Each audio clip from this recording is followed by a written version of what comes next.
എനിക്ക് വേണ്ടി എപ്പോൾ കരുതും? യാക്കോബ് ദൈവത്തോട് ചോദിച്ചൊരു ചോദ്യമാണ്. 21 വർഷം അവൻ അധ്വാനിച്ചതെല്ലാം അവൻ്റെ കൈവിട്ടുപോയി.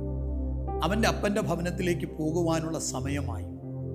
വാഗ്ദത്തം മുൻപിലുണ്ട്, ഒന്നും കൊണ്ടുപോകാനില്ല. എല്ലാം നഷ്ടപ്പെട്ട് നിൽക്കുമ്പോൾ തൻ്റെ ഹൃദയത്തിനകത്തൊരു ഭാരമുണ്ടായി. ദൈവത്തോട് താൻ ചോദിച്ചൊരു ചോദ്യമാണ്, എനിക്ക് വേണ്ടി ഇനി ഞാൻ എപ്പോൾ കരുതും? ആ വാക്ക് സ്വർഗം തള്ളിക്കളഞ്ഞില്ല. എന്നെ കേൾക്കുന്ന സഹോദരങ്ങളെ, 21 വർഷം നഷ്ടപ്പെട്ട നന്മ എണ്ണപ്പെട്ട നാളുകൾ കൊണ്ട് ദൈവം അവൻ്റെ കൈവശം കൊടുത്തു.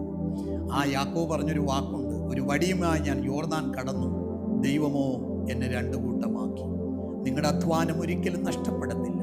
വിതച്ചതിൻ്റെതായ ഒരു കൊയ്ത്തും വിതച്ചതിൻ്റെതായ ഒരു ഫലവും വൈകാതെ ദൈവം നിങ്ങളുടെ ജീവിതത്തിൽ ഒരുക്കാൻ പോകുകയാണ്.